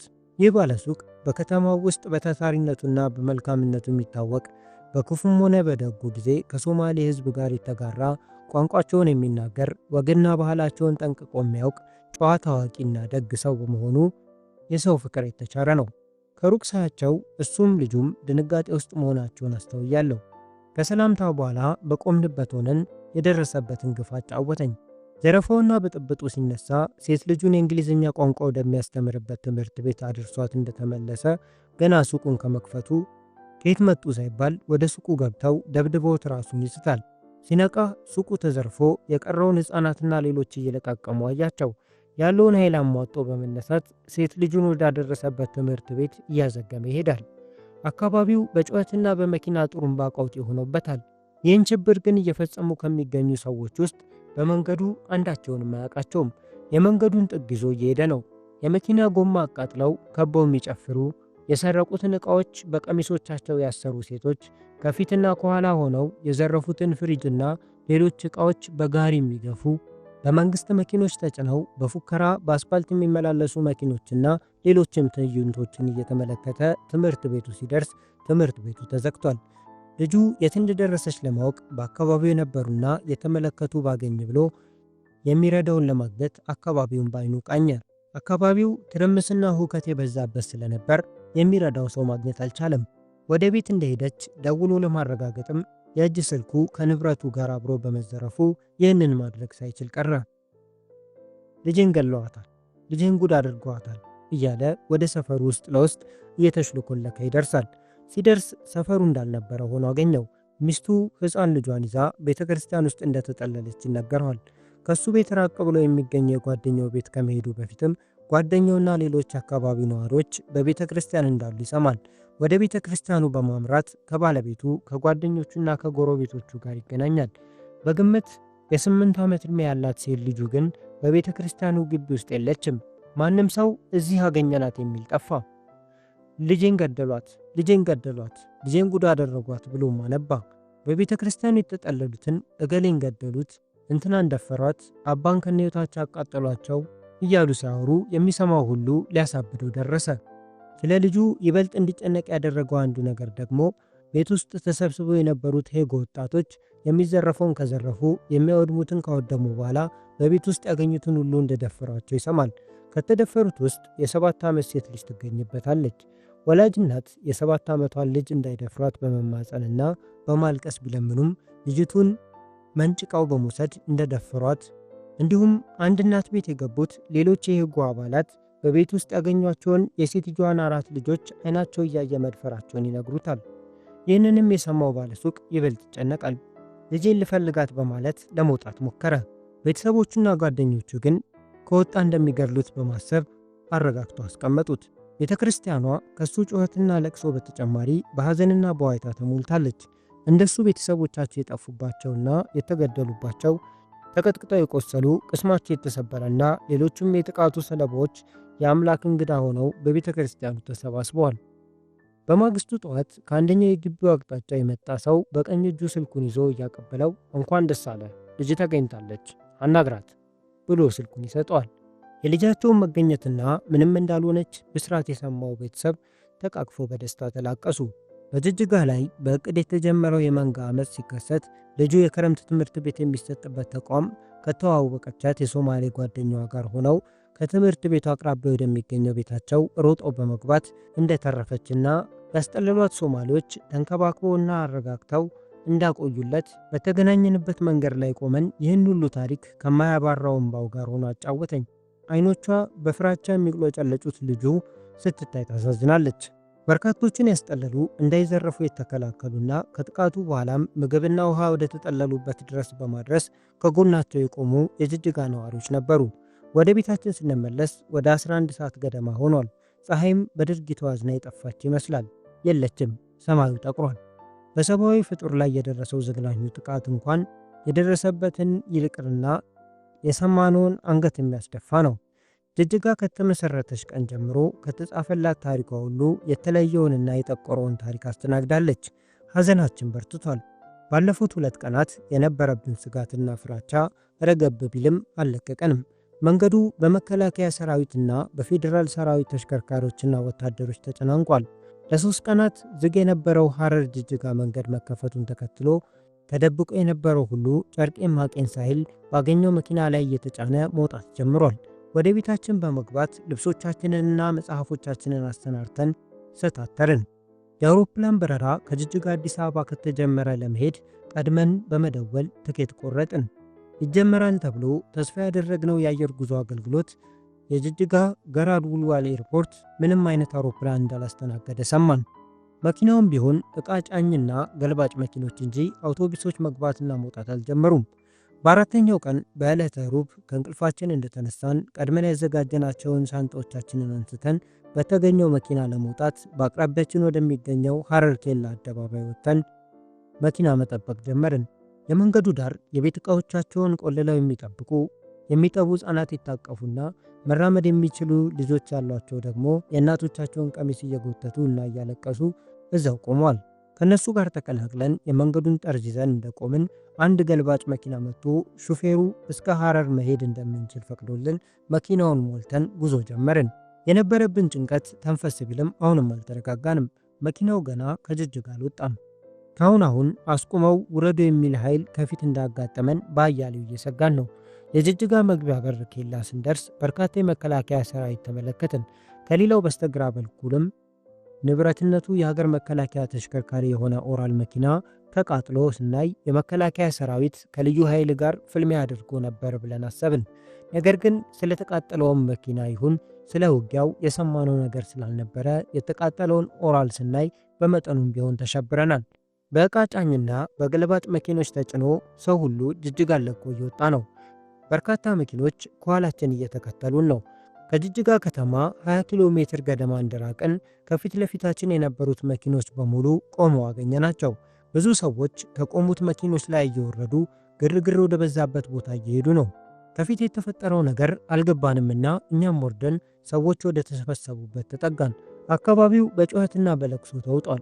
ከአስፋልቱ በስተቀኝ በኩል 2 የሲኖትራክ የጭነት መኪኖች ተጋጭተው ከአስፋልቱ በስተቀኝ በኩል ወዳለው ተዳፋት ወድቀው አየን። አንደኛው የጭነት መኪና ከሐረር የሚመጣ ሲሆን ሌላኛው ደግሞ ከጅጅጋ ተጋፊዎችን ጭኖ ወደ ሐረር በሚጓዝ መኪኖች መካከል ነው ግጭት የተፈጠረው። በግጭቱ 3 ሰዎች እንደሞቱ አስተዋልን። 3ቱም ሰዎች ነፍሳቸውን ለማትረፍ እንደኛ ከጅጅጋ በተነሳው የጭነት መኪና ላይ የነበሩ ናቸው። ነገር ግን አሁንም 2 ሰዎች በመኪኖቹ ግጭት ምክንያት አንደኛው መኪና ተጭኗቸው በሞትና በሕይወት መካከል ሆነው የድረሱልኝ ጥሪያቸውን እያሰሙ ነበር። መኪናውን በተገኘው ነገር አንስቶ ሕይወታቸውን ለማትረፍ የመከላከያ ሰራዊት አባላትና በአካባቢው የነበሩ ተገፊዎች ጥረት ላይ ናቸው። ከሞቱት 3 ሰዎች መካከል አንድ 12 ዓመት ዕድሜ ያለው ልጅ ይገኝ ነበርና የልጁ እናት በጨርቅ የተጠቀለለውን የልጇን አስክሬን ታቅፋ እያነባች ነው። ከገዳዮቹ ሸሸን ብለን ልጄን ተነጠቅኩ፣ አብዲሌ እግዚአብሔር ያንተን መጨረሻ ያሳየኝ፣ በመከራ ያሳደግኩትን ልጄን አጣሁት እያለች መረር ያለ ዋይታ ስታሰማ አንጀት ትበላለች። መኪናው የተጫናቸው ሰዎች በመኪናውና በመሬት መሃል ተጣብቀው የሚያሰሙት የስቃይ ድምፅ አሁን አይሰማም። ሞተ ይሆን ስንልም አሰብን። መኪናውን ለማንሳት የተደረገው ትግል አልሳካ ስላለ መሬቱን ቆፍረው አወጧቸው። ነገር ግን ከፍተኛ ጉዳት ደርሶባቸዋል። በአደጋው የተጎዱትንና አስክሬኑን ከቤተሰቦቻቸው ጋር ከሸኘን በኋላ በጭነት መኪናው ላይ ወጥተን ጉዞ ጀመርን። ከፊትና ከኋላ መሳሪያ የጫኑ የመከላከያ ሰራዊት መኪኖች አጅበውን የሶማሌ ክልልን ወሰን አልፈን ባቢሌ ከተማ ስንደርስ ይበልጥ ተረጋጋን። ጅጅጋ ጅጅጌ እንዳሉት እናት የፈረሰችውን ጅጅጋን ትተናት አዳራችንን ሐረር ከተማ አደረግን።